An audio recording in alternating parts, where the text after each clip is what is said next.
పూర్వీకి స్వాగతం. Manual to self. ఇప్పుడు మనం రీజియన్ యొక్క ఫంక్షన్స్ గురించి మాట్లాడుకుంటున్నాం.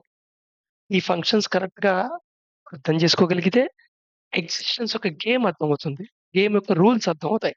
వన్స్ రూల్స్ అర్థమైన తర్వాత నువ్వు గేమ్ బాగా ఆడగలుగుతావు.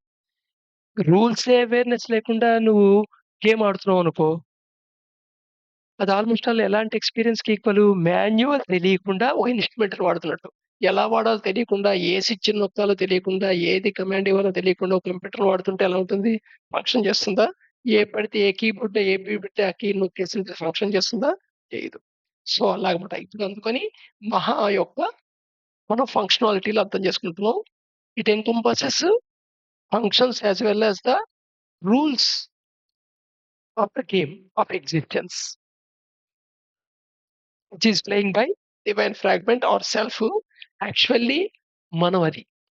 మనమేమో హూ యామ్ ఐ అంటామే. యామ్ ఐ ఎవరై అంటే డివైన్ ఫ్రాగ్మెంట్ మనం.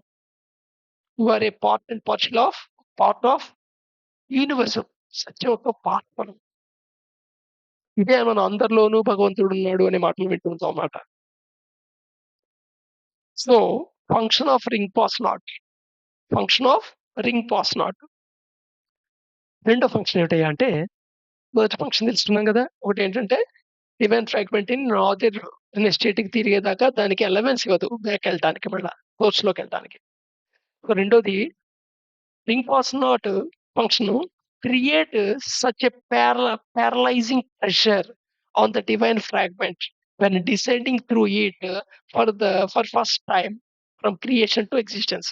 సో, ఈ డివైన్ ఫ్రాగ్మెంట్ మొట్టమొదటిసారిగా క్రియేషన్ నుండి ఎగ్జిస్టెన్స్‌లోకి ఎంటర్ అవుతున్నప్పుడు దాని మీద ఒక పారలైజింగ్ ఆల్‌మోస్ట్ పక్షపాతం కలిగి కలిగి పక్షపాతం అంటే మనం ఆ పదం వాడుతున్నాం.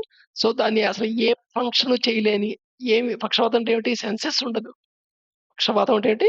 నీకు కాలు పడిపోయింది, పక్షవాతం వచ్చిందంటే కాలు సెన్సెస్ ఉండవు. వేడి నీళ్లు పోసినా నీకు తెలీదు. సో, అది పారలైజింగ్ మాట. ప్రెషర్. ఒక విపరీతమైన పీడనాన్ని కలుగజేస్తుంది డివైన్ ఫ్రాగ్మెంట్ మీద.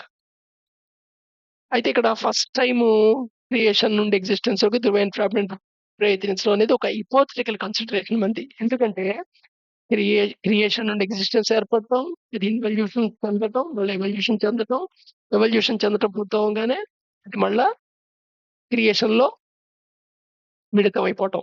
మళ్ళా క్రియేషన్ ఏర్పడటం ఇలాగా ఒక సైక్లిక్ ప్రాసెస్ కంటిన్యూ‌గా అవుతుంటుంది. ఈ సైక్లిక్ ప్రాసెస్‌లో ఏది స్టార్టింగు అని చెప్పాలి? చెప్పలేము. బట్ హిపోథెటికల్‌గా మనం స్టార్టింగ్‌తో మొదలెడతాం మాట. సో, హిపోథెటికల్‌గా స్టార్ట్ చేస్తాం. ఇదంతా ఏంటంటే జస్ట్ ఈ ఎగ్జిస్టెన్స్‌లో నీకు తెలిసిన ఎగ్జిస్టెన్స్‌లో నువ్వేదైతే ఫీల్ అవుతున్నావో, అవి మనం ఆల్రెడీ 18 లాస్ కింద చదువుకున్నాం అంతకుముందు. బుద్ధిలో ఉన్న లాస్ కింద. సో, ఈ లాస్ అన్నిటిని ఎక్స్‌ప్లెయిన్ చేసేట్టుగా ఒక మోడలింగ్ తయారు చేస్తున్నాం మాట. ఆ మోడలింగ్‌తో హిపోథెసిస్‌ని డ్రైవ్ చేసుకుంటున్నాం అన్నమాట. ఇదంతా నిజమా? ఎలా నమ్మాలి?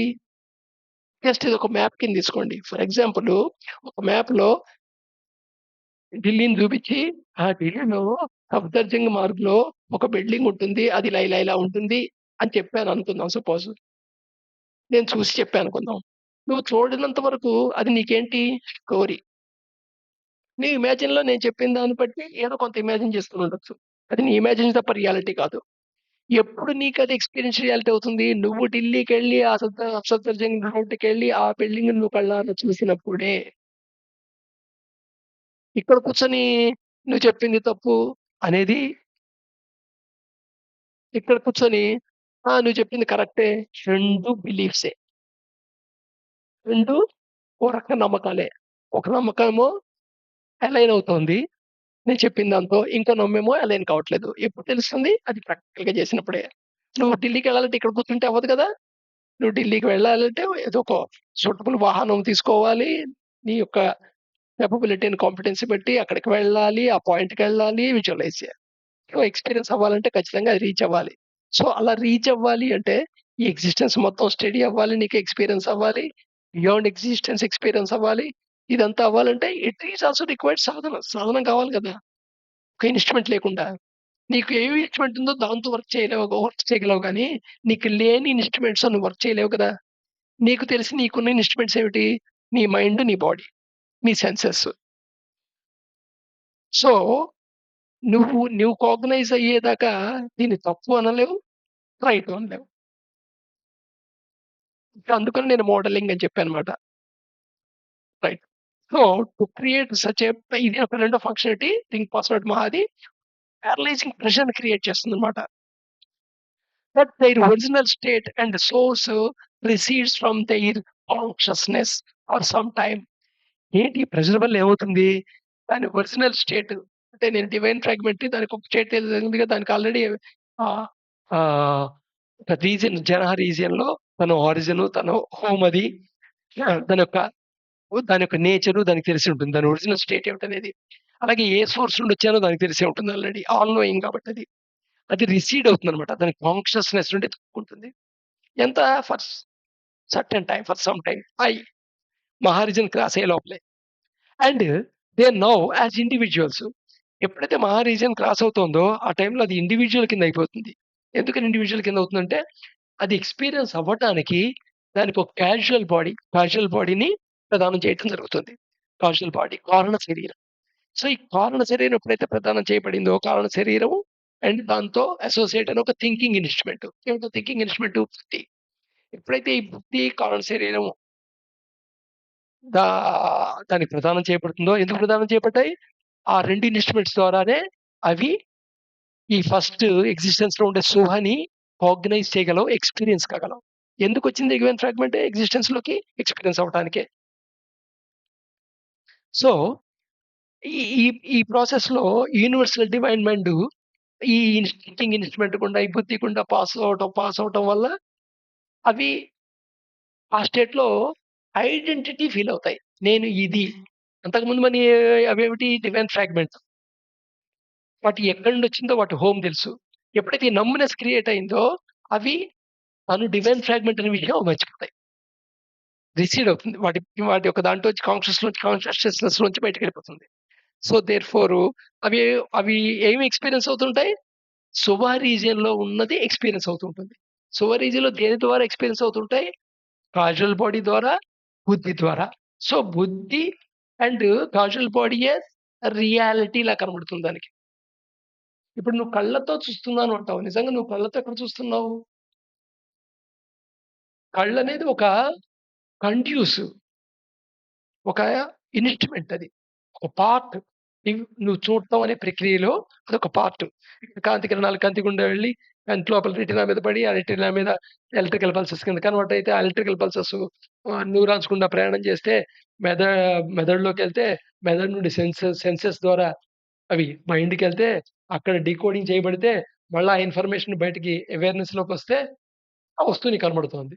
కానీ నువ్వేమంటావు? కళ్ళతో చూస్తున్నాను అంటావు. దీనికి ప్రూఫ్ కూడా చెప్తావు. లేనివాడు చూడలేడు గదా! కాబట్టి కళ్ళతో చూస్తున్నాను. కళ్ళతో చూస్తున్నావు అనేది అదొక ఇన్‌స్ట్రుమెంట్. మరక్కడ పెద్ద ప్రాసెస్ ఉంది. ఆ ప్రాసెస్‌లో ఎక్కడ తేడా ఉందో నువ్వు కళ్ళున్నా సరే చూడలేవు నిజానికి. అసలక్కడ మైండ్‌లో చిన్న డిస్టర్బెన్స్ నడుస్తుంటే చాలు ఆటోమేటిక్‌గా నువ్వు ఎదుర్కొన్న విషయం నువ్వు చూడలేవు. చూస్తూ ఉంటావు. కానీ నీ సెన్సెస్‌లోకెళ్ళదది. దాన్ని డీకోడ్ చేయబడదు. సో, అందుకని నువ్వు ఏది ఎక్స్‌పీరియన్స్ అవుతుంటావో, ఆర్గనైజ్ చేయగలుగుతుంటావో, పర్సీవ్ చేస్తుంటావో అదే నీకు రియాలిటీ అవుతుంటది. అందుకని యాక్చువల్‌గా అక్కడ ఈ స్టేజ్‌లోనే వాటిని ఇండివిడ్యువల్స్ అని పిలుస్తుంటాం. డికెన్ fragment with a body and mind is individual అన్నమాట. So now, as individuals are able to perceive only what within bounds the ring pass not లోపల ఉన్న వాటిని అవి ఎక్స్‌పీరియన్స్ అవుతుంటాయి. పర్సీవ్ చేస్తుంటాయి. The state lasts for a minuscule time. ఈ state ఉందే ఈ నంబ్‌నెస్ క్రియేట్ అవ్వడం అనేది, పారలైజ్ అవ్వడం ప్రెషర్‌తో అనేది చాలా టైమ్‌లో ఫ్రాక్షన్‌లో జరుగుతుంది. కానీ ఇదొక disaster. For during this short period first ప్రాణ ఇంటేక్ ఇన్ సువా స్టార్ట్స్. నిజానికి మనం ప్రాణం పుట్టంగానే గాలి పీల్చాడు ప్రాణం అంటాం. మనం గాలి పీల్చడం గురించి మాట్లాడేది ప్రాణం అంటున్నాం. నిజానికి ప్రాణ, గాలి పీయటం, కాన్షియస్‌నెస్ 3 ఒకేసారి వస్తాయి. ఒకేసారి పోతుంటాయి. ఫస్ట్ ఇంటేక్ ఆఫ్ ప్రాణ జరిగేది ఏమిటయ్యా అంటే సువాహకం. This being actually the first breath of the divine fragment. Divine ఫ్రాగ్మెంట్‌కి క్యాజువల్ బాడీకి ఇది ఫస్ట్ బ్రీత్ అన్నమాట. సో, బుద్ధి కూడా thinking instrument take charge. So, individual కిందొచ్చింది కదా! సో, ఎక్స్‌పీరియన్స్ అవ్వడానికే కదా అక్కడికొచ్చింది. ఎక్స్‌పీరియన్స్ అవ్వటం దాని చార్జ్ తీసుకుంటుంది. దాని క్యాజువల్ బాడీ అండ్ బుద్ధి. ఈ క్యాజువల్ బాడీ, బుద్ధి అండ్ క్యాజువల్ బాడీలో ఈ బుద్ధి ఇంటిగ్రేటెడ్‌గా పనిచేసే పార్ట్‌ని కలిపి మనం థింకింగ్ ఇన్‌స్ట్రుమెంట్ అని పదం వాడుతాం. Take charges of the situation and does not give up it's hold. దాని హోల్డ్‌ని వదలదు. ఎందుకు వదలదు? అదే దాని అది నమ్ముతోంది. ఇది ఉంది అని నమ్ముతోంది. దేన్ని? క్యాజువల్ బాడీని అండ్ బుద్ధిని. డివైన్ ఫ్రాగ్మెంట్‌ని ఇగ్నోర్ చేసేసింది. ఇక్కడ నమ్మిన ఎక్స్‌ప్రెషన్ తర్వాత. సో, డివైన్ ఫ్రాగ్మెంట్ ఫంక్షన్ ఏమిటిప్పుడు? Simply accepts the rule of witness. ఎందుకని? అది వచ్చిందే ఎక్స్‌పీరియన్స్ అవ్వటానికి. సో, ఏమిటి చూడడానికొచ్చింది. అంతకుముందు సేమ్‌నెస్ ఫీల్ అయింది. ఇప్పుడు సేమ్‌నెస్ ఫీల్ అయ్యే ఛాన్స్ లేదు. ఎందుకంటే ఇక్కడ so many possibilities. So many permutations and combinations.